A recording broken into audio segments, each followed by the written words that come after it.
Jalan bareng Cagup, kali ini masih membahas permasalahan di Jakarta, bareng calon gubernur Jakarta nomor urut 3, Pramono Anung. Apa saja terobosan yang ingin dilakukan Pram di Jakarta? Selengkapnya dalam Jalan bareng Cagup. Pengangguran 350-an ribu, PHK-nya 50 ribu lebih. Kemudian harus ada terobosan. Terobosannya apa sih? Maka salah satunya saya akan mengadakan job fair per 3 bulan di kecamatan. Menggalakan menggunakan transportasi umum khususnya dari daerah penyangga mungkin Pak? Ya, saya termasuk yang mendorong aglomerasi yang kita sebut dengan Trans Jabodetabek. Cuma dulu problemnya yang DP 0% itu kan masalah lahan. Karena memang problem utama di Jakarta lahan.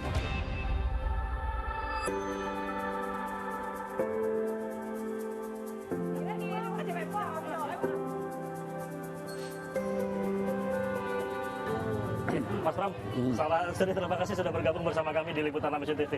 Mas Pram, ini untuk program khusus, di mana memang kita akan menanyakan tentang program-program yang sebelumnya Mas Pram ini sudah paparkan, sudah tuturkan, khususnya pertama soal hunian layak, di mana memang Jakarta dengan UMR yang memang sebenarnya sudah tinggi, tapi masih butuh banyak sekali hunian yang layak. Apa solusinya ditawarkan? Jadi harus ada terobosan, karena persoalan hunian di Jakarta itu yang paling utama adalah pembebasan lahan. Hampir semua proyek atau program yang dimiliki oleh pemerintah Jakarta, baik itu zaman Mas Anies maupun Pak Ahok, problem utamanya di pembebasan lahan. Maka saya kalau mendapatkan amanah ini, saya akan mengadakan terobosan lahan-lahan yang katakanlah kantor kecamatan, kantor desa, kelurahan, kemudian puskesmas, sekolah, yang memang memungkinkan untuk dibuat housing ke atas, kita bangunkan yang lebih bagus. Dan itu akan memberikan kesempatan bagi masyarakat untuk memiliki hunian yang lebih murah. Karena apa? Pembebasan lahannya nggak perlu lagi. Oke. Karena dia dari kantor kecamatan, kelurahan, ataupun sekolah dan puskesmas.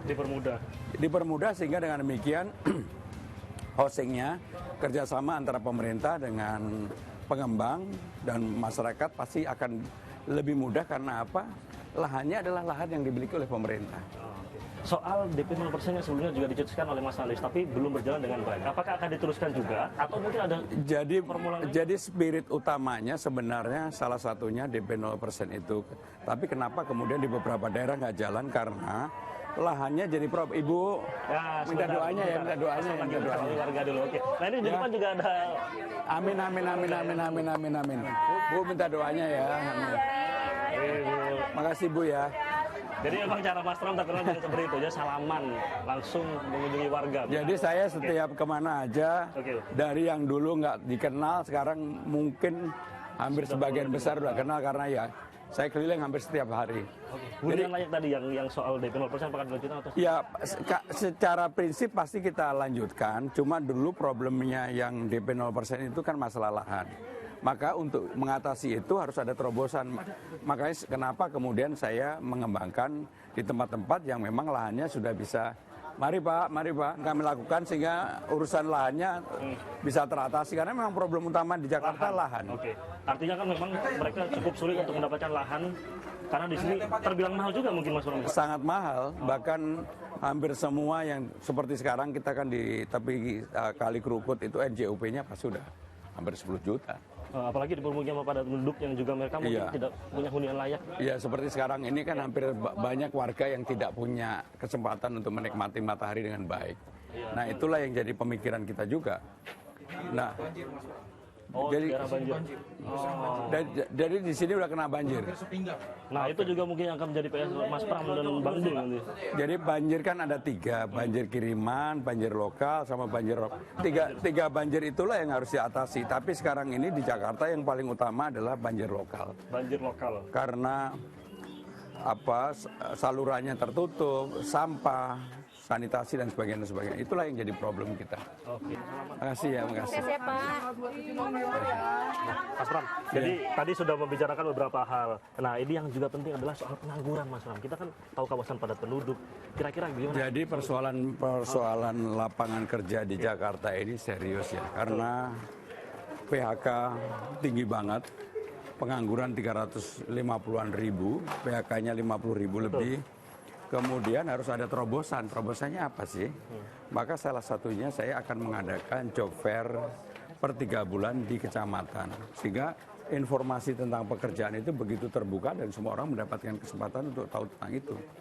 Yang berikutnya adalah salah satu kekurangan kita balai latihan kerjanya nggak ada. Oh, BLK ya. BLK yang selama ini BLK kan diambil alih oleh pemerintah. Maka pemerintah Provinsi Jakarta karena penduduknya yang begitu banyak harus mengadakan BLK di kecamatan. Dan kalau bisa kerjasama dan bersertifikat gitu. Berarti memang juga harus ada upaya untuk koordinasi dan juga komitmen berupaya bersama pemerintah pusat berarti juga Mas. Jadi persoalan polusi nggak bisa diselesaikan hanya oleh pemerintah provinsi. Harus ada kerjasama dengan pemerintah pusat terutama untuk pembangkit listrik yang ada di sekitar Jakarta ini sudah waktunya, atau pembangkit atau industri-industri yang menggunakan batu bara udah waktunya untuk dikonversi menjadi yang lain, apakah dengan sampah, apakah dengan gas dan sebagainya. Nah, juga soal apakah nanti juga dari Pemprov DKI Jakarta ketika mungkin Mas Pram memimpin, Bu, mari. apakah ada komitmen untuk menggalakkan menggunakan transportasi? Yuk, mari. Menggalakkan menggunakan transportasi umum khususnya dari daerah penyangga mungkin. Iya, saya termasuk yang mendorong aglomerasi yang kita sebut dengan Trans Jabodetabek. Karena memang sudah waktunya untuk dilakukan itu. Nggak bisa hanya diselesaikan di Jakarta saja.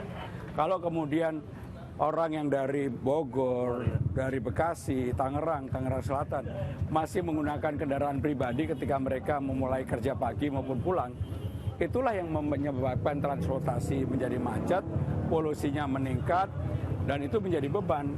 Yang kemudian kenapa nggak dilakukan? Makasih ya. Kemudian kenapa nggak dibuat Trans Jabodetabek?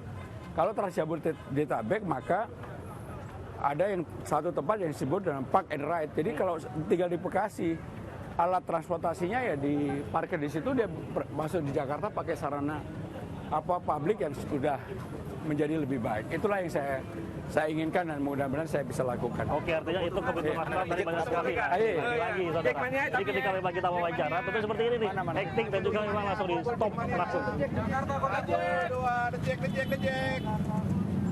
Jack. Gini, 3. Makasih ya. Makasih ya. Makasih. Kamu Jack beneran nggak? Ada KTA-nya. Jangan-jangan Jack gadungan. Asli ya, oke. Yuk. Oke, Mas Pram ini sudah mau keluar. Makasih ya. Terima kasih banyak atas waktunya Mas. Makasih.